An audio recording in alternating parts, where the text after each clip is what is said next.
boqolaal dadweyne ayaa isugu yimid aqalka dowladda hoose xamar kuwaasi oo ka qayb galay munaasabad loogu mahadcelinayay dowladda Turkiga iyo shacabkeeda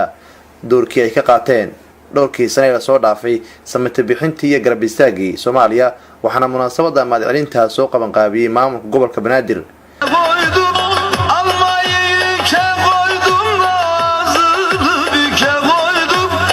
duqa magaalada Muqdisho mudane Injineer Yarisow taliyaasha ciidamada qalabka sida ee Soomaaliya safiirka Turkiga u fadhiya Soomaaliya fanaaniin iyo mas'uuliyiin kale ayaa goobjoog ka ahaa munaasabadani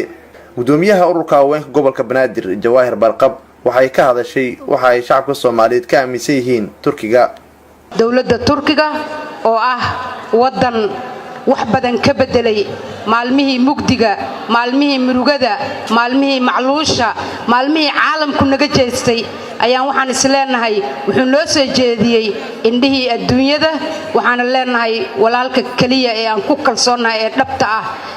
gudoomiye ku-xigeenka amniga iyo siyaasadda ee maamulka gobolka Banaadir mudane Maxamed Cabdullaahi Maxamed Tuulax ayaa ka warbixiyay muhiimadda munaasabadani xafladan caawa waxaan ugu talagalnay inaan walaalaheena Turkida uga mahadcelino garab istaagii iyo walaaltinimadii ay Soomaaliya la garab istaageen dhowrkii sano ee la soo dhaafay waxaan uga mahadcelinaynaa madaxweynaha Turkiga iyo dawladda Turkiga iyo shacabka Turkiga oo dhan sidii walaaltinimada lahayd ay noogu garab istaageen xafladan caawa waa mahadcelin taliyaha ciidanka asluubta Soomaaliyeed Sareey Guud Bashiir Maxamed Jaamac Bashiir Goobe waxa uu sheegay in Turkiga uu qayb muhiim ah ka qaatay dhismaha ciidamada qalabka sida ee Soomaaliya dalka Turkiga afarta nooc ee ciidan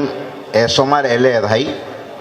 militariga booliiska asluubta iyo nabad sugidda ciidan aysan gacan siin ma jiro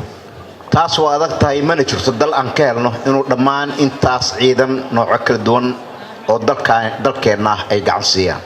safiirka Turkiga ugu fadhiya Soomaaliya Mr. Olgan Becker ayaa tilmaamay in xiligan Soomaaliya ay ka muuqato horumar wanaagsan Soomaaliya her geçen gün gelişmektedir.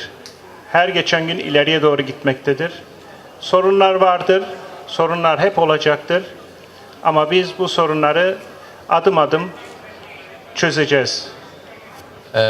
Aniga arrimaha Soomaaliya waxaan la socday tan iyo 2011kii waxaan rabaa inaan idin sheego Soomaaliya inay horumarayso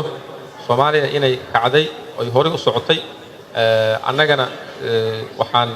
diyaar u nahay Soomaaliyana la garab taaganahay sidii ay u horumari lahayd gudoomiyaha gobolka Banaadir ahna duqa magaalada Muqdisho mudane Cabdiraxmaan Cumar Cismaan Injineer Yarisow waxa uu sheegay in Soomaaliya aysan marnaba hilmaamin cidda wax u tarta Soomaalidu waa dad og cidda wax u tartay garanaysa dad runtii qab weyn leh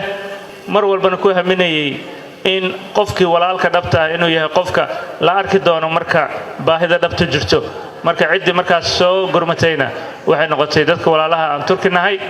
maantana ilaa iyo markaasna aan naga tagin mashaariic fara badan fuliyay ha noqoto dhanka caafimaadka isbitaalka ugu weyn sameeyay ha noqoto dhanka amniga iyo nabadeynta ha noqoto dhanka wadooyinka iyo horumarka dhanka waxbarashada dhan walbo Rajab Tayyip Erdogan wuxuu noqday hogaamiye u istaagay caalamka islaamka isla markaana tusay imaatinka uu yimid inuusan ahayn istustus oo ahaa mid dhab ah kana dhabeeyay ballanqaadidii uu sameeyay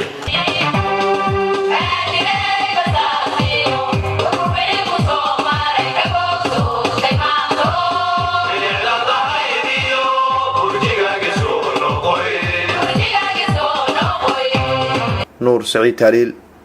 warbaahinta qaranka Soomaaliyeed aqalka dawladda hoose xamar magaalada Muqdisho